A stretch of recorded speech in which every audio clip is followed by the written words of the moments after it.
Happy New Year, everyone. On today's episode of the Mayor's Table, we have Senator Bill Scher and Representative Mark Duncan on to talk about the 60-day session coming up in Santa Fe on January 21st. You're going to want to tune in. There's a lot of important information out there and ways that you can get committed and engaged with state government.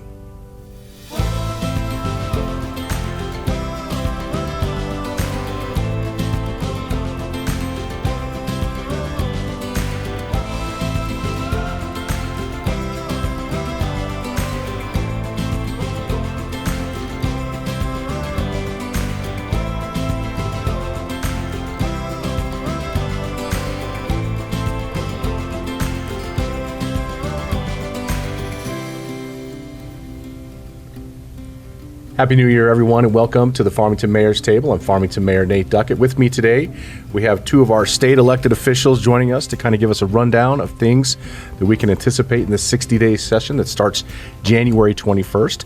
To my left, I have Senator from Senate District 1, Bill Scher. Thanks for being here today. Thank you for having us, Mayor. Really appreciate it. Well, glad you guys took time out of your busy schedules to come by and kind of share some insight. And from Representative District 2, Mark Duncan. Good to be here. Yeah. Mark, have you been on the show before?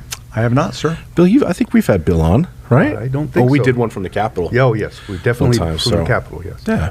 I thought this is it's a great time of year to talk about the session. It's a big session around the corner and what our locals could kind of anticipate, things that are on your mind, concern-wise, celebration-wise. I know from our neck of the woods up here in northwest corner of the state, a lot of times it's a hard fight. It's a hard fight for us, but hopefully there's some good things that are going to be coming out of here, and so I'm looking forward to a good conversation.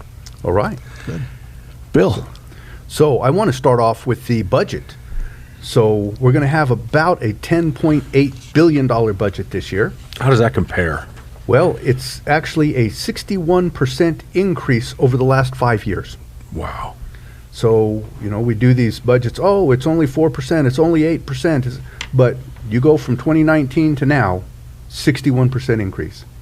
And that's scary.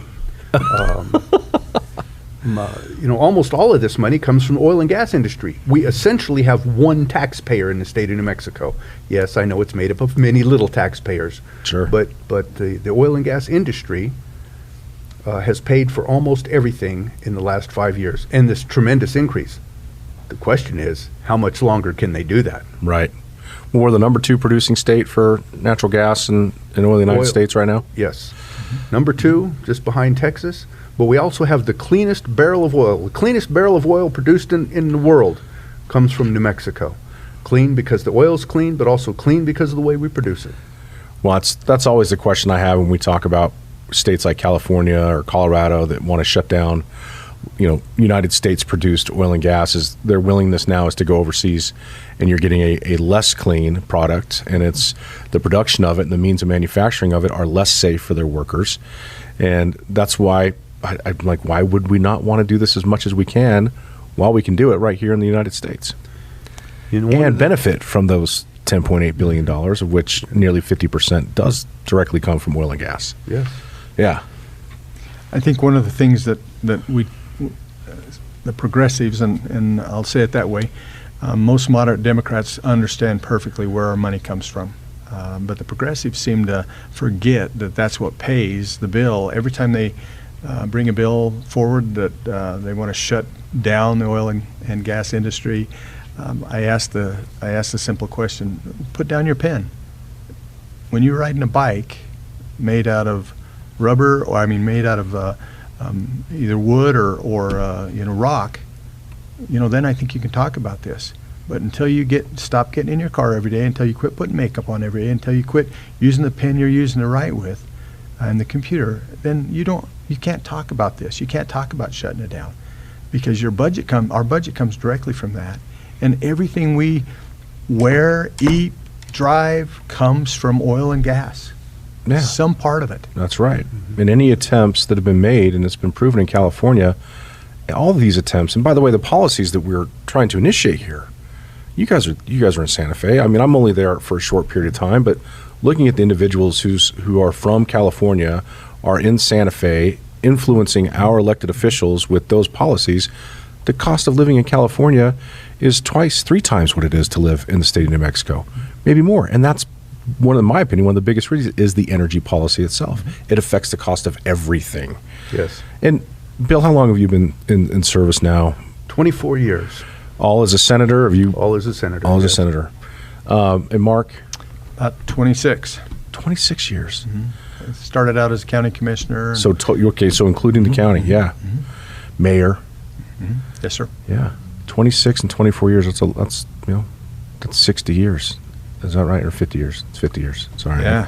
I'm not mathing very well today. You don't have to put it that way. It's a long time, Bill. We're old.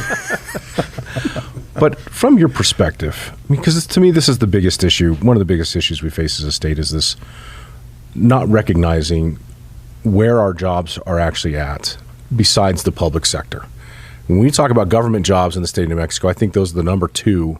If we look at just total employees, the public sector is the second largest to oil and gas. Yes. Now, oil and gas produces economic-based jobs, which, as we were talking before the show, is the trickle-down effect. You get a $100,000 a year job. That money is being put back into the community that creates your restaurant jobs and your gas station jobs and your financial services jobs and all of those things that are a component of that, your automobile service jobs. If you take those away, where do these respected colleagues of yours believe that we're going to replace them with? What, or do they care? Because I got a real feeling that they don't care. When I have conversations with individuals who are on the other side of that conversation, it's not a big deal to them. And maybe that's because they're set up for life or they're retired and they have the financial means to not care. But my God, the demographics of this state are dangerous. When you look at the amount of poverty that exists and the things that we're dealing with, certainly here in San Juan County, they're dangerous. So what is that conversation like with them in the House, in the Senate? What does it even sound like? It's almost crickets. When they bring a bill forward, and we all ask the same question, whether you're in the Senate side or the House side. So you want to take away oil and gas. Let's do away with that. Okay, so how are we going to tax solar and windmills to be able to replace those funds? Or tell me what else we're going to do in order to replace those funds, and it's crickets. They have no concept and they have no thought about what they're going to do, because we always bring the statement forward then, okay, well, we're going to have to tax solar and wind at this rate in order to make up the taxes that you're trying to get rid of. I just get this sense, Mark, from that, and Bill, I just get the sense it's just marching orders. I feel like they're the soldiers carrying forward a platform and a message that's coming from a higher level, right? Mm-hmm. From Washington, D.C. This is what you need to do, or from the governor's office. This is what you need to do, and don't ask questions. I feel like that's what we're dealing with. It's either from the governor's office or Governor Newsom's office. Could be Governor Newsom's office, that's for sure. And that he's on another planet, but yeah. So I know, they're trying to save the planet when they talk about oil and gas. They'll literally sit in committee and cry about how the students in Artesia have asthma so bad that they can't go outside and they can't breathe, completely ignoring the fact that the football team in Artesia is about 6'6" and 260 pounds. And so apparently the oil and gas industry is not weakening those high school students at all. And if you look at the American Lung Association, asthma in the oil and gas part of the state is low, especially compared to Las Cruces and Albuquerque. But even the farming communities on the east side of the state, all higher in all of those places. Yeah. They will say that, well, Las Cruces is coming from Mexico. Okay, then deal with Mexico. Don't deal with New Mexico. Don't punish us. Yeah. Right. And so that's one of the big things that they look at all the time. And they do say, oh, well, the alternative energy, they call it green, but it's not green. The alternative energy will create high-paying jobs. So let's see, when we closed San Juan Generating Station, we took people that were making $90,000 to $100,000 a year jobs and offered them apprenticeships for $40,000 a year jobs. Yeah. Did I say $100 million? I mean $100,000. You said $100,000. You're good. Okay. Yep. So yeah, and that's not real. And then there's not that many apprenticeships. So you take the 1,500 people that lost their job here, and you offer about 100 of them an apprenticeship job for 40 grand in something else, in wind or solar.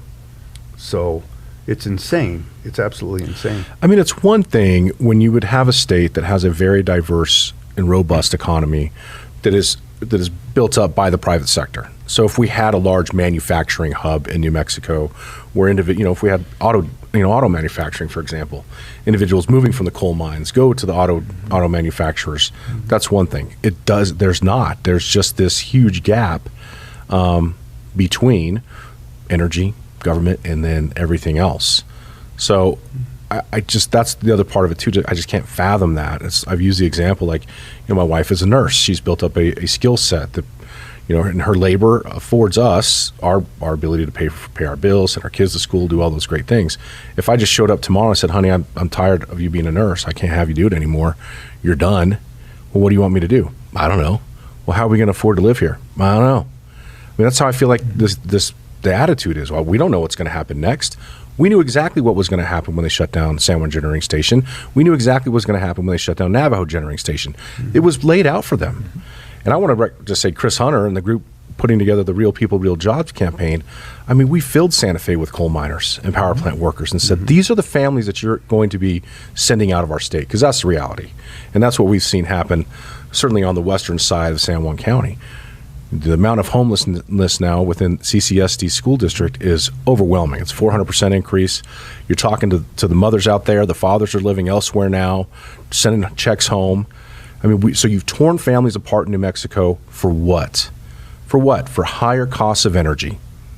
We're paying $70 a megawatt hour now for power when we were paying 40 before. Do the math. Okay, so not only have you crushed the New Mexican family and destroyed our ability to produce affordable, reliable power, not intermittent power that they're replacing it with, but you've created a hole, and the poverty levels are going to continue to drop. Our education levels are going to continue to drop. And where's the benefit? There's no upside here. It doesn't make any sense to me at all. There is no upside on that, and I believe the actual number is 700% increase. 700%. I thought I had that wrong. In homelessness. In homelessness in our students out there, and that's, I think that challenge is going to continue to face us for years to come. One of the things that we're just left a Legislative Finance Committee meeting, and the progressives were so proud that we had practically eliminated child poverty, because now we have free meals for every student. We have free education through college. We have all of these free things for everybody. And they're so proud that they're really taking down, eliminating poverty. What they don't say is all of that money comes from oil and gas. All of the money that they use to pay for every meal for every student comes from oil and gas. And they're still trying to destroy oil and gas. Wild. We could probably talk about this the whole show. So, oil and gas is really important. we appreciate the state legislators who recognize that and are fighting to keep those jobs here in New Mexico and the industry thriving. And we know here in San Juan County, there's a lot of potentially great news on the horizon when we get into the idea of the hydrogen hub and potential carbon capture opportunities for some of these power plants. And rail is a part of that also. We sat in a meeting with Four Corners Economic Development 2 weeks ago with a group that wants to come in and build a fertilizer plant. And fertilizer requires a lot of natural gas, and it would be a $1.2 billion build. And then you've got, I think he said, probably 200 permanent jobs as a part of that. I mean, so there's a lot of potential in energy. It's certainly something we just cannot turn our back on and walk away. It would be a crime against humanity, in my opinion. We had a bill last year, and it'll come back this year, to define pore space and who owns it. Pore space is all of that space between the granules of sand underneath your feet, right, going from the surface all the way to the core of the earth. And the laws in New Mexico pretty much say that the surface owner owns that unless they have sold the mineral rights, like the rights to oil and gas or whatever else might be down there. But the companies that want to do this need a very clear definition because they're worried that that our definition might not work when they're sued, Yeah. and a liability. So how long are they liable for it? And if we get that done, certainly hydrogen all of a sudden becomes real. And right now we're talking about needing federal money to do this. I've had companies tell me if we had that definition, they would be here now, with or without federal involvement. They would be here now. So we would have an industry. The progressives go, oh no, we can't do that. It's a lifeline to oil and gas.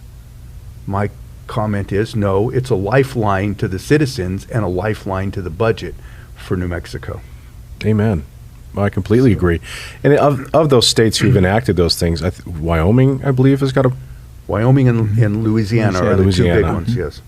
And so in this session, are we anticipating, again, getting something presented that will provide us that same stability as we're seeing in those states? So yes, Representative Dixon from Albuquerque and I will be carrying a bill again. She's a Democrat and a representative. Great. And so we're going to try again with that. So we think that we have a chance this year of moving the ball. We've both been working it through the summer, so hopefully we have some chance to make that happen. But the progressives are pretty strong on no lifelines to oil and gas, no lifelines to coal, no lifelines to the budget. What's amazing to me is as we're sitting in committees, they will openly admit, we're the ones that did this to San Juan County. Yep. We're the ones that killed those jobs. We are the ones that did that.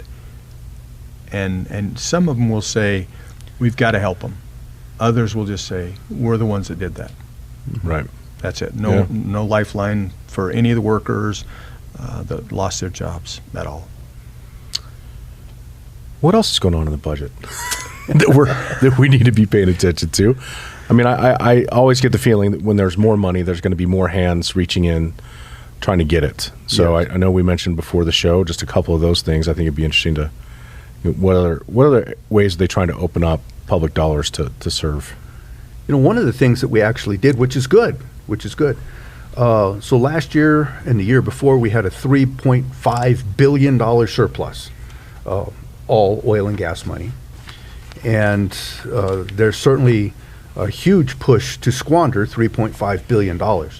But in the last couple of years, in Senate Finance specifically, Senator Munoz, who's the chair, and his handful of Republicans there, we really worked to make these little, what I'm calling trust accounts. So we're setting aside $50 million or $100 million to let it grow and fund the project that we're looking at.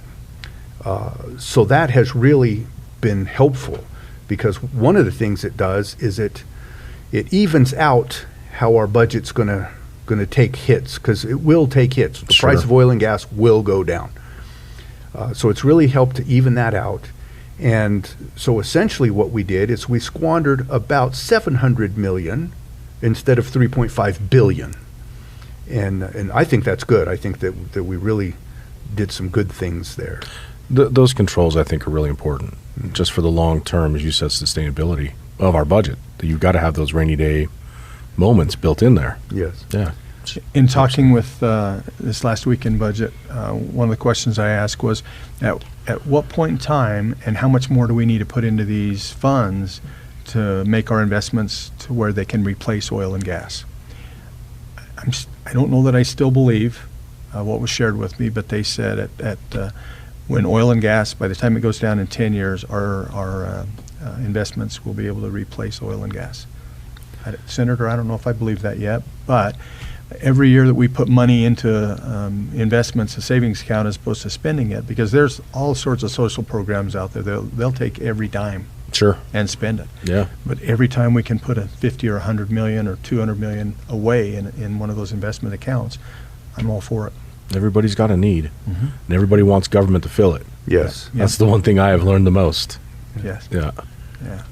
But there's never enough money when you get there. Never. No. Because somebody else needs something else. So, you know, it makes financial sense to look at what are the opportunity costs. So if you spend the money here, you can't spend it somewhere else. So what's the wise thing to do? And right now, allowing this money to grow really will help the state eventually.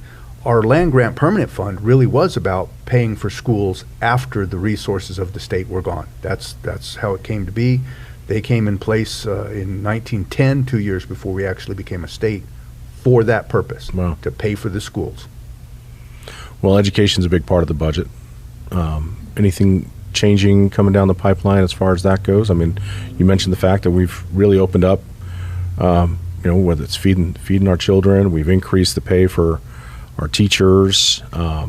Anything else you're expecting? We've done a lot of things over the course of the last 5 years, except change the results.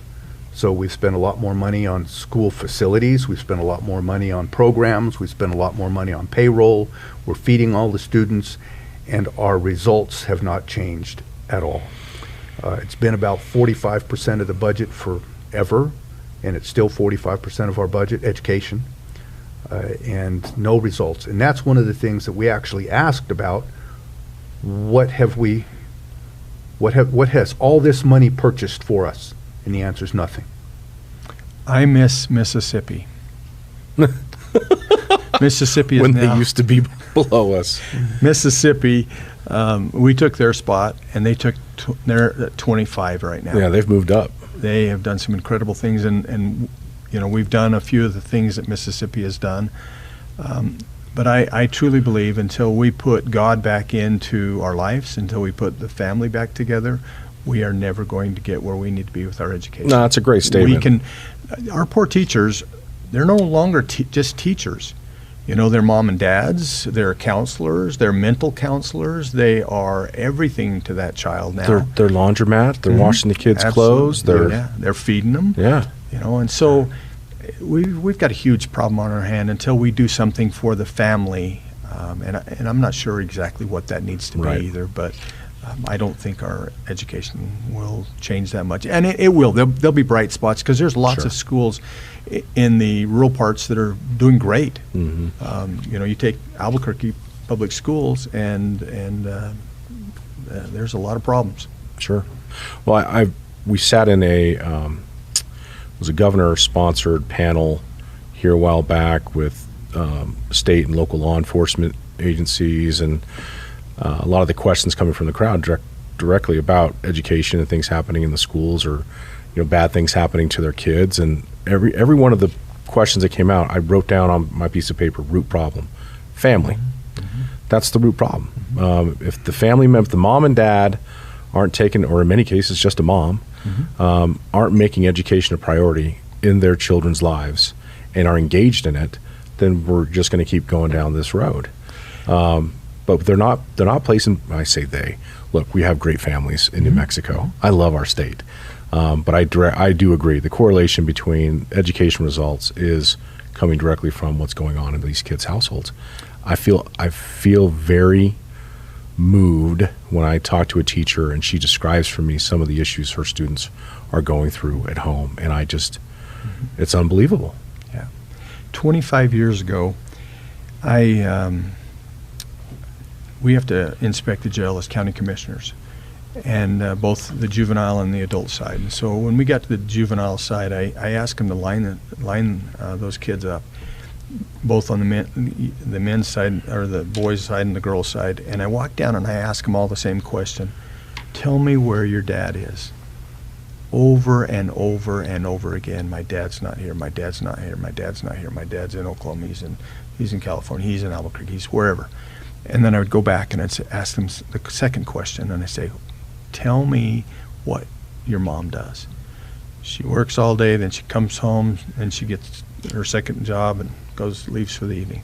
So when you have our children being raised by MTV or their buddies or MTV, whoever. Mark? Well, yeah, He's I'm old. dating. That's pretty dated, man. I'm dating myself. By their cell phones. Yeah. That's where Now they're being it's- raised by their. yeah. They're being Yeah. raised by this handheld device that I think is. And I think that nothing's changed. Yeah. So we've got moms that are working, dads that are out of the picture, and moms are having a second job. And I told at the time Senator Ville and Jack Fortner were on the commission, and I said, I would almost rather pay mom to stay at home every night to raise her family than to leave again. So I've described this as dadlessness. We have an epidemic of dadlessness. Certainly everybody has a biological father. Not everybody has a dad. And I think about when I was in high school, I believe, I certainly wasn't studying it at the time, but I believe most families had moms and dads in the family. Not everybody, certainly there were dads that were killed in oil field accidents or in Vietnam or wherever. Yeah. But there was also another male figure that almost always stepped up. It might be the neighbor, it might be an uncle, it might be the math teacher at the high school, but there was a male figure that was there. Mm-hmm. Not in the house, but somebody that the kid could talk to. What we've done now is we've made all of those men afraid to talk to the children, because sometimes the kid just needs a hug. But if you hug a kid that's not yours, you're going to be sued and go to jail, even though that kid just needed a hug that day because something bad was happening in their life. It is interesting. You really, when you think about that, it's the small number of individuals who had bad intentions that ruin it for everybody else. Yes. Because I agree that model has been shook, and we don't have that same. Because I had coaches, I had teachers who were invested in me, and I felt supported at every level growing up, and it makes me heart. That's Dadless is a great example, because it extends beyond just the dad in that home. Yes. What are we as men able to do, and are we willing to do to support that? That's an interesting mission, to bring that back, that community idea that, if there's a father missing, then we've got to step up. Somebody has to step up and help that mom. But for help so that long, child. we have condemned fathers. We've condemned men and said, we don't need them. I mean, you go to the roundhouse, and there's a ton of women that are serving there that don't need men in their lives. Sure. And say so. And they have no Right. problem telling us they don't need men in their life. And, they can run without us. To your point you mentioned earlier, just about God missing from so many of these conversations, the church is a huge supporter of families. I mean, if you get involved in a church, any of these churches here in Farmington, the programs that they have that wrap themselves around the family are tremendous. And I'm telling you, get to church and create those relationships, because that's where we're meant to be. I mean, That's the biggest blocking group that doesn't vote. And that is very unfortunate. That's true. The Christians church- don't vote. Yeah. We don't vote. I mean, if they Why voted, is that? If we did vote, we'd have great people in office, every office in the state. why don't they vote? Because we've been Apathy. told a separation of church and state, and the church has no business in government. But that's not what our Constitution says, and that's not what common sense says. Our Constitution says we cannot have a state religion. It does not say we have to have no religion. Right. And truly I ask all the time, what has changed? Because we didn't used to have all of the mental health issues. We didn't used to have the same crime issues. What changed? We threw God out of school, and then we threw men out of the family. That's what changed. I find People's it ironic purpose. Sorry, go ahead. that the only time we bring God back into the picture is when they're in prison, and then we try to reform them. Right. That's interesting. Yeah. No, people need purpose in life, and I raised my kids in a Christian household. I put them in Christian school and elementary school, so I could build that foundation. That was the greatest gift I think my father gave me. Was he put me in a Christian school for my first 6 years, and I learned my place, and I learned what my role is, and I learned all those things come out understanding where we are in the hierarchy of life and what our Creator intends for us. And when you don't have that, and you don't have a strong moral person maybe in your life, somebody who's really espousing just the general accepted characteristics of great people doing great things, you find other ways to do it, and it's not healthy in many situations, and it certainly drags people down. And I'm a big proponent of that. That's where a lot of these gang members, that's where they find acceptance, that's where they find love. Sure. It's where they find a dad. That's where they find a dad, a mentor, and Support system. On that, Mark, on education, what is the current laws right now surrounding charter schools? Or, are those... So right now we have about 99, I think, charter schools in the state, and they get paid less per student. But there is a public component to that. Yes. So, Okay, that pays for it. Yeah. Okay. So they're part of the state funding formula. Okay. But they get fewer dollars per student than a public school. The interesting thing is almost all of them outperform the public school in the same neighborhood. Sure. But then there's this serious effort to stop charter schools. Right. And what the teachers union will say is, oh, well, you know, our public school is failing because all of the good kids went to the charter school, and that's why we're failing. So you need to give us more money. And that's always the answer. Maybe we need more charter schools. Yeah. Yeah. Exactly. Or right. private schools Yeah. where they can, people can afford to go there. But We interesting. do have great public schools, though. I- Great public schools are places where there still are families. So the rural schools generally are much better than I think Farmington Albuquerque. Schools is great. Farmington San Juan schools County has always great schools. Yep, Yeah. always rank high on the chart. Yeah. But And thank you to our teachers and administrators and Yeah. for Absolutely. the jobs that they do. It's very, very, very thankful. My daughter wants to be a teacher. That's admirable. I love it. And for people who have that ability to do what they do, we need more of them. What's interesting is Farmington Municipal Schools. I asked this question: Why is Farmington do pretty well all the time? And the answer was leadership. The Farmington School Board hires a superintendent who stays for years. There are other school districts that hire superintendents that stay for weeks, Yeah. and that's the difference. Our school board is doing the right thing, hiring the right people, and letting them lead. Well, San Juan County's government's great about that too. City of Farmington, we've got great tenure, and therefore the ball gets rolling, and it doesn't constantly stop. So wonderful. Well, I know there's some big bills coming up. We just had a legislative breakfast a couple weeks ago, and Representative Duncan, you got up there and talked a little bit, and FMLA. So the Family Medical Leave Act. Sorry. They're looking at making some adjustments. They've been looking at doing some things for the past couple of years. Last year, there was a great concerted effort, kind of the last days of the session, to try and convince some moderate Democrats that this wasn't a great thing for New Mexico. It wasn't a great thing for local businesses. It was going to hurt us. This year, they're going to come back again, but I wonder if people could get a little bit of insight on what exactly this bill may or may not contain. So there's two bills, I think, that are going to be run this year. One is Senator Mimi Stewart's bill. I think it'll come back exactly the same language. I don't think there'll be one thing changed on that bill. There's another bill out there that the more moderates are pushing, and that is a 60-day leave, immediate family only, nobody else. I mean, I can't write a letter for Bill and say Bill doesn't feel good. He needs, 3 months worth of emotional leave time. So I think that second bill may gain some traction with the more moderates because it's strictly immediate family. It's for my kids or my parents. And I think that'll... But you get 2 months off a year. 2 months, and that's what they're pushing.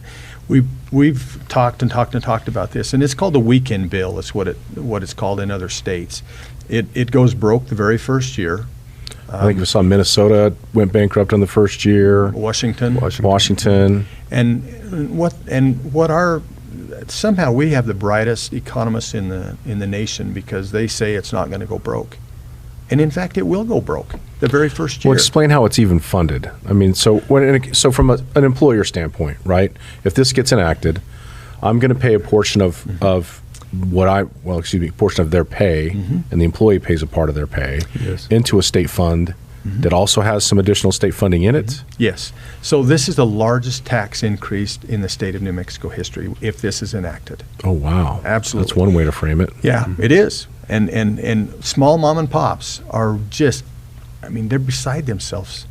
The largest Chamber of Commerce in the state, the Hispano Chamber of Commerce, came out and absolutely does not want this bill to pass.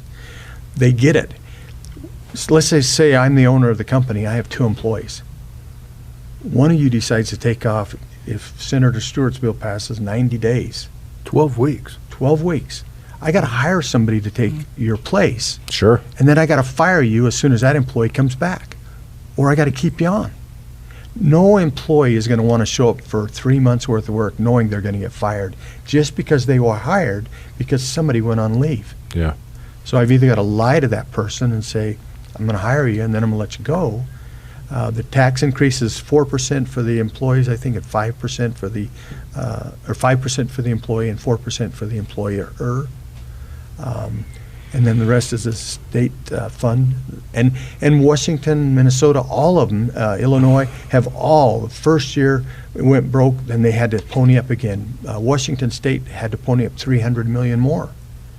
I mean, this is a... Well, I'll be honest with you guys. I mean, if you're going to give me 12 weeks off, and I know in the more progressive bill, I don't think there's a whole lot of reasons I can't leave. I mean, my pet could die. Exactly. I could take pet grievance. Your pet can die. Your next door neighbor can be ill, and you need to take care of your next door neighbor. Yeah, And I could anybody just take can off. write you the letter. They don't even have to That's know you. right. So I could take off Monday and Friday every week. Yep. And that's what they're doing. They're taking off. Some states have said, Bill doesn't want to work with me, and so Bill goes to his boss and says, hey, I don't want to work with Mark anymore, and Mark has to move his shift.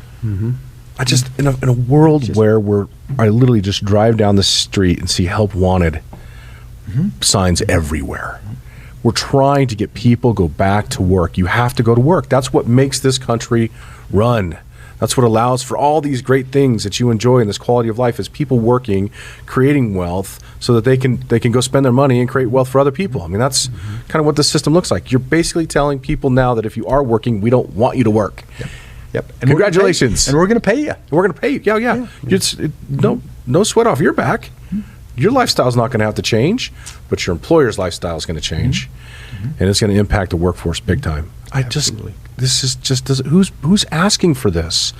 These examples that have come up, and we see them here. If I have an employee who is in need of time, and I can accommodate that time, I'm going to work with them and make it work for us. I have that ability. I don't need the government telling me, or really opening up the doors for this to be completely abused.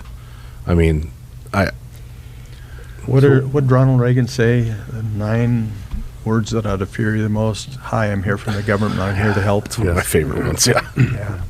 So, one of the things that we face in New Mexico is what we call labor participation rate. So fewer New Mexicans are actually participating in the economy. We have about 100,000 able, the right age, the right everything to work in New Mexico. 100,000 New Mexicans that simply won't go to work because, well, they make enough money not working through various government subsidies. And so that's why all the help wanted signs are out there, because we're paying people not to go to work, not to participate in the economy.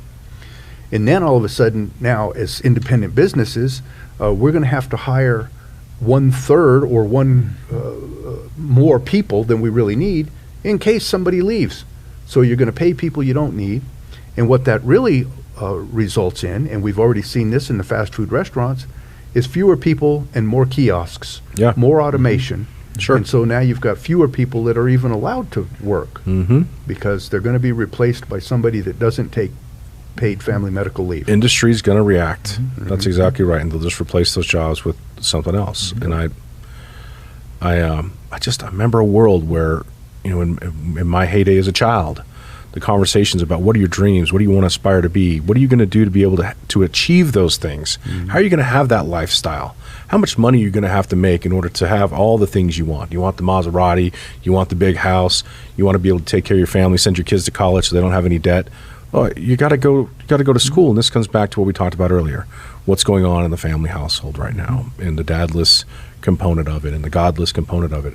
All of this just is a trickle-down effect, and it's led to these terrible outcomes. You don't find, every state's different. You go to Boston, you go to Massachusetts, it's a very different outlook when it comes to education and what the trajectory are of students in that state as opposed to New Mexico.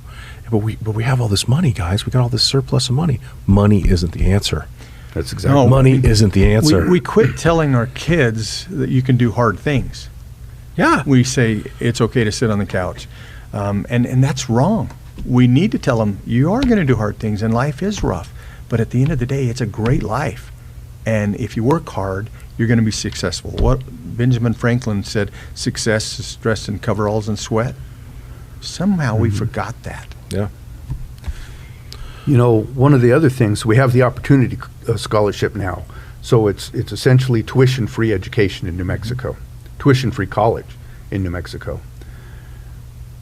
What we really need are plumbers and electricians and people that are actually out there doing labor that we need. A plumber is almost never unemployed unless they want to be unemployed. That's exactly right. Because they're willing to go places other people aren't willing to That's go right. and do things other people aren't willing to do.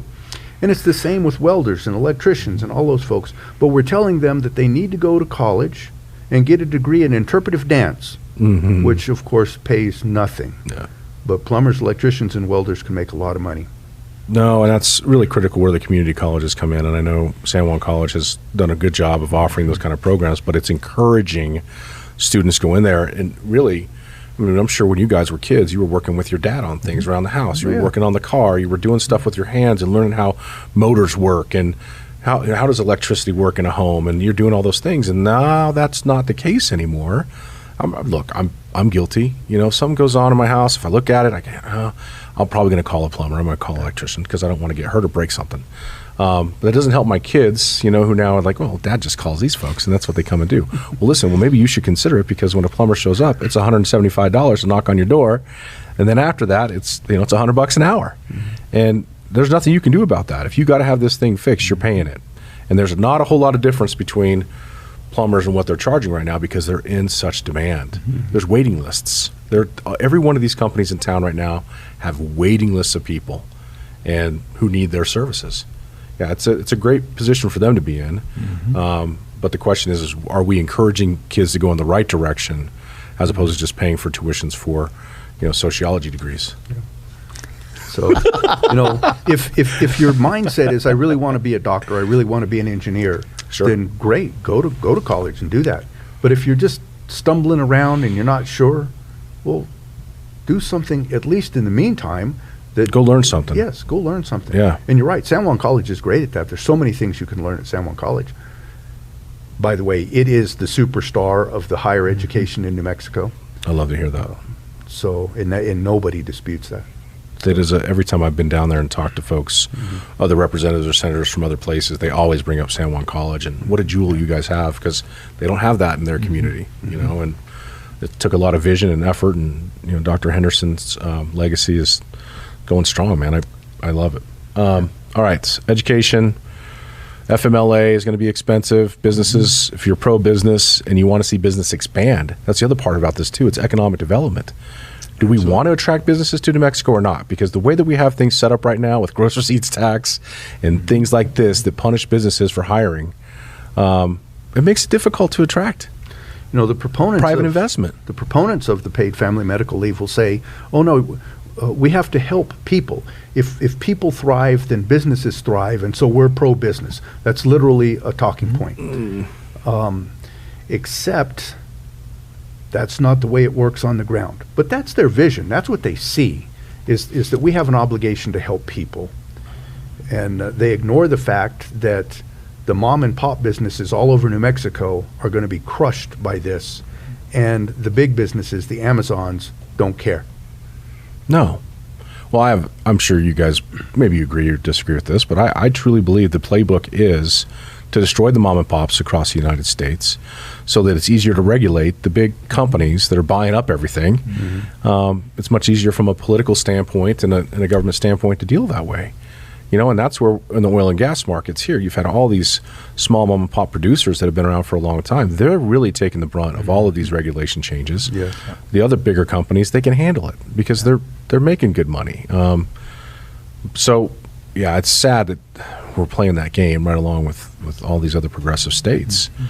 I don't know how we turn that around, gentlemen. I know that's always the question that you get, like, what are you guys doing down there? Why aren't you doing enough for X, Y, and Z? This is what we want. And when I was in Leadership San Juan, who's the gentleman gave the presentation that it kind of gave the landscape, like, look, you're here in northwest New Mexico and here's Santa Fe. You're a long ways away. The I-25 corridor, they run the show because that's where all the people are at. And here you are in New Mexico, and here's Washington, D.C. You have 2 million people. They don't care. you're not going to get anywhere here. So how do we make a difference? And maybe let's go into that. Unless there's any other things you want to get into the budget. No, I feel like there's a lot more you could bite into, but I will tell people, I encourage you to reach out to your elected officials and ask them their opinions on it.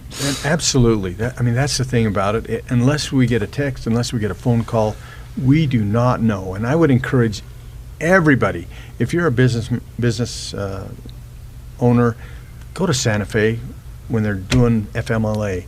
Get down there, watch it. Bring your colleagues, bring your peers in your industry. Absolutely. And I've told individuals, whether it's Zymes Ford or Vince Moffitt does a great job at Base and Home Health, because he'll bring the numbers and say, this is what you're going to do to us. That's what we, in my opinion, those are the things that we need to be presenting. But what is the gentleman's name who gave that presentation? That's going to drive me crazy. He talked about his example of community organizing to get behind a project or a bill, right? Yeah. So they wanted a bill 550. And because of the political relationship between Gary Johnson being a Republican in New Mexico and having Bill Clinton in office, they weren't going to give us the money to build the road because they didn't want it to appear that they did a benefit for a Republican governor. Right.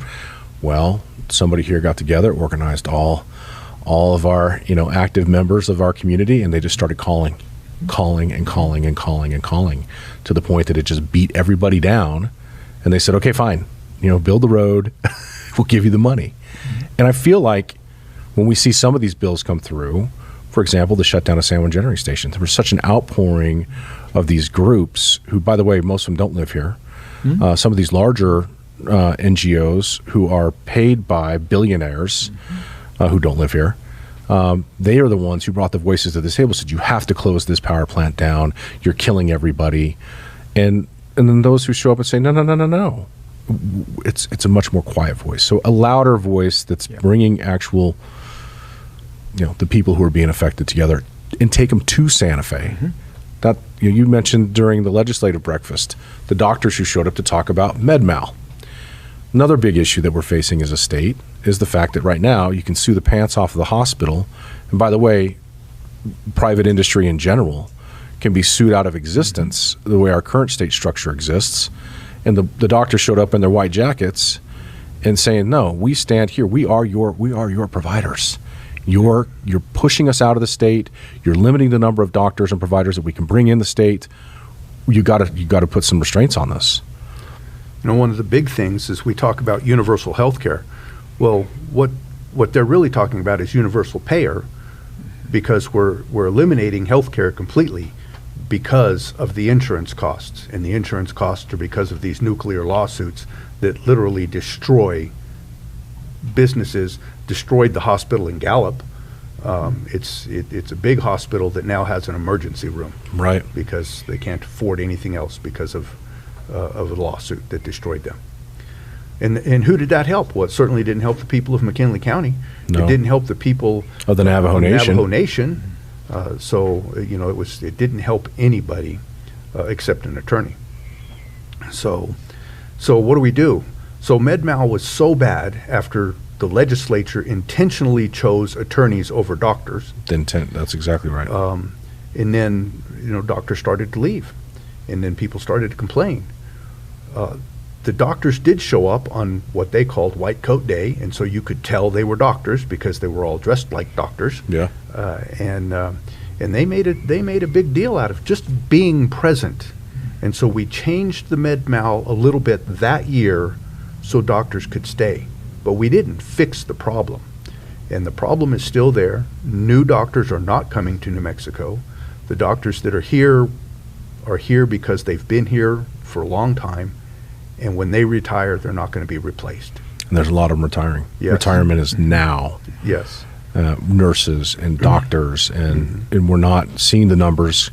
I mean, there's an 8,000 employee shortage in healthcare providers in the state of New Mexico. Yes. There's 1,800 openings right now at San Juan Regional, economic-based jobs. I mean, this is real stuff. And when you want to care about humans, healthcare is a core component of caring about humans and doing what you can to promote attracting providers, educating students so that they become doctors in a world that's It's growing. There's more people every single day.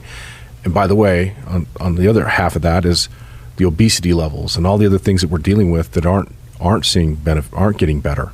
What are we doing to address it at that point before we need the doctors the way that we need them from all the other diseases that we've... One of the other problems with that is, in talking with Vince and others, there are parts of our health system that haven't had an increase in 17 years. We haven't had an increase in 4 years. And their Medicaid reimbursements? Yes. And so those reimbursements are so low in some cases.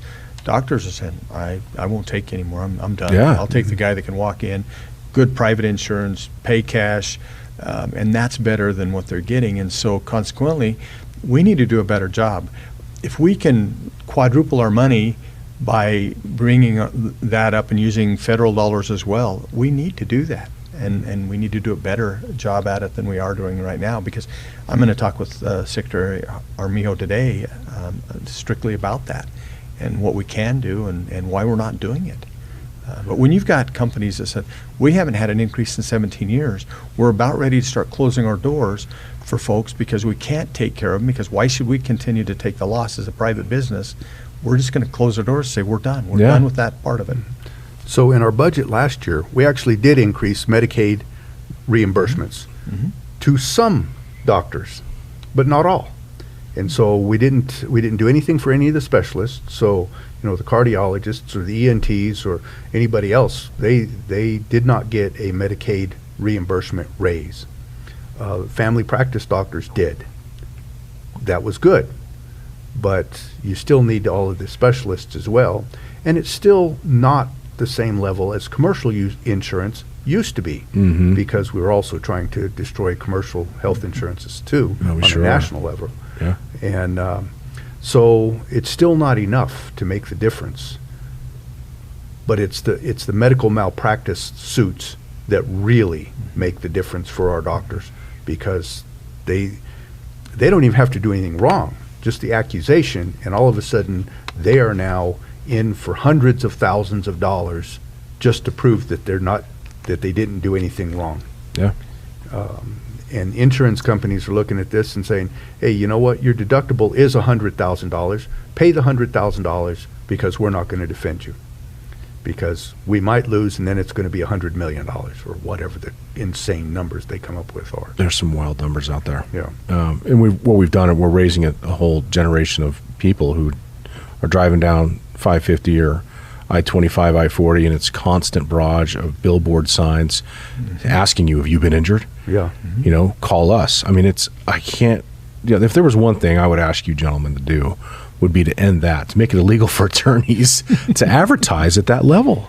Pharmaceutical companies and the amount of commercials that they put on television all the time for drugs for things that are affecting 0.05% of the entire human population, and they run the commercial programming, and I have to mute it. I can't watch it anymore.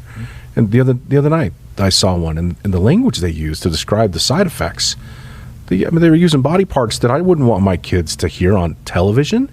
Anyways, that's a little tangent, but I'd love to see some restrictions on that, because, well, I guess the real reality is pharmaceuticals are running the media companies because they're the ones paying them. That's one of the sad things that are happening. But no, back to the med mal. That's a big issue. It's certainly affecting us up here in the northwest corner of the state, where we're already a little bit. There's some reasons doctors don't choose to come here. The reason they choose to leave, there's bigger markets that are paying them more. So we need to take every edge that we can to where we can keep them here and create, again, a positive environment for them to operate and to be able to make a living. Many people may not know. It's 50%, I believe, of New Mexicans that are on Medicaid. Yes. We're talking 1.1 million, 1.2 million people in the state that rely on social health care through state government. That's a big part. And then you add Medicare on it, and that's another 25%. So at least I think that's the case here in San Juan County. If Medicaid is not paying good reimbursements, competitive reimbursements for the services being provided, why would you be a doctor in New Mexico? Right. I'm not making any money. The margins are already so thin because only 25% of the people who walk in my door have private health care insurance that, well, maybe United Healthcare won't pay it, but other ones are trying to pay it. Yeah. You know? I mean, it's just I don't understand well, whatever. Again. We're gonna keep whittling at it. Got to keep whittling at it. I'd love to see tort reform on a level that affects for all private businesses, by the way. There's got to be some reasonable levels here of expectation. If there is a lawsuit where somebody's injured and somebody dies, it's, you know, we can't just keep bankrupting small businesses. I mean, yeah, there's a balance between, yes, you were injured and you do need to be taken care Sure. of on some level. Yes, we're not saying that needs to go away. It's just the insanity. At some point, it's just too much money. yeah. And that's where we are now. Almost all of them are too much money. So, I agree. Wonderful. Well, if somebody, Mark mentioned this earlier, ways that people need to get involved. I hear consistently just nobody's listening to me. I'm not going to vote. It doesn't matter who I vote, why I vote. But they're not trying. And I tell folks, if you're going to complain about it, you should be in the middle of it trying to make a difference. Mm-hmm. So contacting your legislators, I think, is important. Attending, going to Santa Fe, actually seeing how these things go down, meeting with your legislators in Santa Fe, I think is really important. Providing testimony on things that you care about. Show up, sign up, speak your voice, do it respectfully. I mean, that's the other things I would say. Do it respectfully. Otherwise, people stop listening to you right off the bat. Always the case. And, of course, there's always opportunities to join advocacy groups. I mean, whether it's chambers or nonprofits, groups that you're passionate about. Take the time to get involved with them, and that way you've got a mission out there. But you can't just hold on to it. You need to go express it. So there's two things here that I really want to point out. One is, don't send a form email. Man, when you get 800 emails that literally say the exact same thing, sure, that means it's one. Yep. It's not 800 people. It's one. 800 people may have pushed, yes, I want to send that, but it's just one. And one year I got 800 plus emails from teachers. But in the body of the letter, the word teacher was misspelled. And 799 of them did not correct it. The one teacher that corrected it, I responded to. But I assumed that the others didn't even read it, and they weren't sure what they sent. Because if you're a teacher, you should know how to spell the word teacher. So don't do that. You can send a personal email.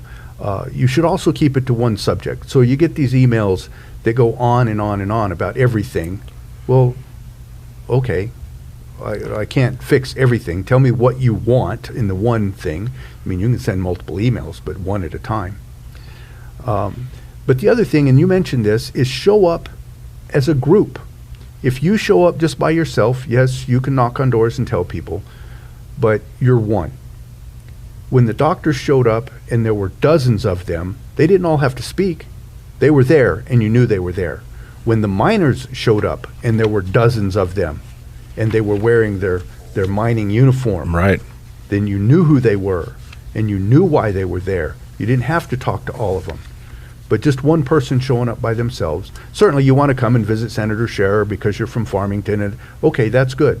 But you're not going to influence the senator from Albuquerque or Las Cruces or Roswell, because you can't vote for or against them. Okay. But when a group shows up, all of a sudden the other legislators aren't exactly sure where they all came from. Yeah. So maybe we should pay attention to the fact that there's a bunch of them, even if they didn't talk to me individually. That's a very good point. I've been there and I've seen where groups will have all the same T-shirts on, and like they're very, you know exactly what they're there, why they're there, and it's impactful. It certainly is. Mark, your thoughts. Rumor has it we're going to hear 6,000 bills going to be dropped this year. 6,000. 6,000. Yeah. I thought it was going to be 3,500, and a senator said, nope, it's going to be closer to Who 6,000. reads all those bills, Mark? Well, I can tell you one. that Senator Scher and I, well, maybe Senator Scher does, I don't know, but I cannot keep track of 6,000 bills. I'm on the tax committee, I'm on the commerce and business committee, and those are the things that I know about. Right. I know a little bit about health. I own an assisted living home, so I work with them as well. I work with Vince quite a bit. But I can't keep track of those, and so if in committee while we're hearing bills, and if you're watching, and by all means go online and watch. If it pertains to your business, you ought to be watching. You ought to be listening and learning what's going on about how it's going to impact you. It probably isn't going to be good, so you ought to take the time out to do that. But if in committee we're hearing things and you're hearing those things, text us. Say, Mark, that's wrong. The statistics are this. You'd be surprised at how many people will just make up statistics. Oh, yeah. Yeah. They'll make up statistics and they'll read them just as Who's going to they were double true. check them right there on the floor? Right. Yeah. Wait. So get a hold of us. Whether we're listening to a bill, whether we're on the floor debating the bill, get a hold of us. Let us know something you don't know, because we probably don't know it, or we may not know it. Well, Mark, I will say this too. Developing that relationship with you gentlemen before you go to Santa Fe, so that somebody can come and say, hey, by the way, this is what I do. These are my credentials. This is what I know that I think could benefit you. And then now you've had that conversation. And when you get that text, you're like, okay, I know what this person's talking about. Yes. That's, I think, very important. But Absolutely. you're an elected official for a reason. And constituent service is a big part of that. And people taking the time to respectfully come and get to know you on a level beyond you being my elected official and I pay your salaries and I pay my tax. No, come and talk. You guys are doing a service that most people, by the way, aren't willing to do. And a lot of people don't have the time to do. So you're in great positions to be able to do, to serve this community in that way. You're able in sacrificing. It's not an easy position to be in. So, Sometimes it's very rewarding. Sometimes I wonder why I continue to beat my head vigorously against the wall. But you're right. So people, well, you only listen to the lobbyists because they buy you a steak. No, I would much rather talk to an individual in my office who didn't bring me anything than the lobbyist that bought the steak. Not that I don't want the steak, but the lobbyists have there's a purpose for them there. right. But it's actually the individual human that has the most impact. But one person can't talk to everybody, and not everybody's willing to talk to that one person. Show up as a group, and you've spoken louder than just one. But it is important to contact us. It's important to text us, just like Mark said. There are times where it's like, whoa, wait a minute, I didn't know that, or this is a good question, let me ask it. Yeah. So It takes a community. Is it a village? I mean, I'm not the smartest person around. I try and surround myself with people who are smart in all sorts of different areas that I want to be knowledgeable in, and it helps me, do the things that I need to do. I do think staying apprised of what's happening, and there is some resources available for individuals on the New Mexico Legislature website. That's where you're going to find all the bills, all the contact information for all the legislators who are there. Newsletters. I think there's even an app that tracks bills now, or there may be there are several out there. several out there. Yeah. And then subscribing, obviously, on Facebook, and information coming from the city of Farmington or the cities and the counties. Another great way to stay together. Gentlemen, I think New Mexico has a lot of potential. I really do. And I don't think we've even come close to tapping what we can do as a state. I think the success you've seen in the states that surround us, in my mind, are indicative of what we could be doing. Yes. Absolutely. I believe there's some mindsets that need to be changed so we can really become the strong, thriving place where people want to live. They want to create a life for themselves and their families and own businesses and move here and participate here. It's beautiful. We have a very beautiful state, has a lot to offer. I know you feel the same way, but and I want to end on a positive note. I'm going to throw this out there. The outlook you see for New Mexico. I mean, whether it's this year, following years, So one of the things that has really become kind of a mantra recently is we are not a poor state. We just behave like a poor state. Let's stop behaving like a poor state. I love that, yeah. And we can. We absolutely can. The number one thing we have to do is get out of our own way. We need to stop over-regulating ourselves, and I think we can. That doesn't mean that we need, take care of health and safety, but we don't have to go crazy so that nobody can open a business. Right. There are so many entrepreneurs in the state that would just jump out there and start doing things if they thought they could, and I think we can. I love that. I think one of the things that I don't think our state is any different than any other state. We have those of us that are on the far right and those of us who are on the far left. Somewhere in the middle, we should be able to meet, and we should be able to sit down and have a discussion and come away with a bill that I'm not happy with, they're not happy with. That probably means it's probably a good bill in some respects. And I think that's where the people in the state of New Mexico are probably at right now. They've had enough of that pendulum has swung so far to the left, and hopefully it will come back toward the center.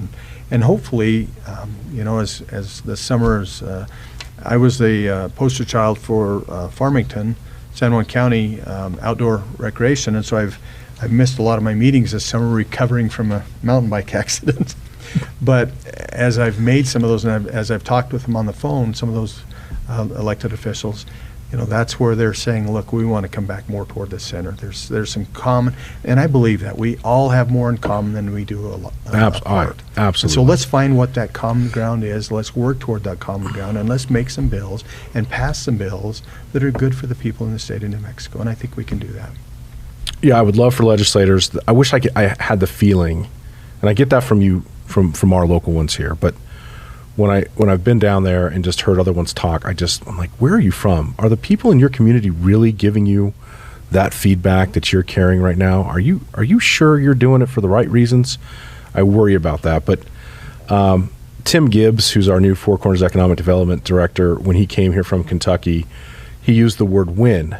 And one of his things in Kentucky, where he was an economic developer, was I wanted to go to the Capitol because I wanted our community to win. And I told him, Tim, that's dangerous because New Mexico doesn't talk about winning, but we need to talk about winning. Yes. And we need a sense of pride in what that, and for me, you can't win if you don't have pride in the state and what you, and have a vision for what you want to do and to make it better for everybody else. We need to win. Mm-hmm. We're winning on some levels.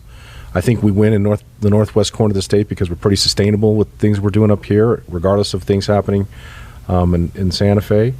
But it's an attitude change I think we desperately need to have. Yes. We're not a poor state. Nope. We're not. At all. No, we've got a lot going on for us. So, anything else you want to add before we sign off today? Happy New Year. Happy New Year. Happy New Year. Have a great year. A quarter of the century already passed. I can't believe it. Yeah, I'm still waiting for the Y2K crash. Yeah. When's it going to come? Wonderful. Well, thank you both for being here. Thank you for your service to our community. And I know there was a lot more that we could get into, and I'm sure there's a lot more that you would like to hear about that's happening in Santa Fe this year. Well, there may be 6,000 bills that you can dig into, and I think speaking with your legislators, wherever you're at, is the best way to understand their mindset and respectfully provide your insight as well. It's an important task that all of us as citizens have, whether it's in the state of New Mexico where we vote, or it's for the United States or local government, anywhere that your voice is actually on the ballot every year to be heard. I mean, that is a special thing. It's not happening all across the world. Take advantage of it. Get engaged. Christians, vote. Get engaged. I worry about that statement because I agree with you. And I think there's a moral compass to it too, where these people don't meet me exactly. Well, you know what? That's been the case since time began. So we appreciate you tuning in here to the Mayor's Table. We hope you've had a great start to your new year. We look forward to many episodes, so stay tuned. We'll see you next time.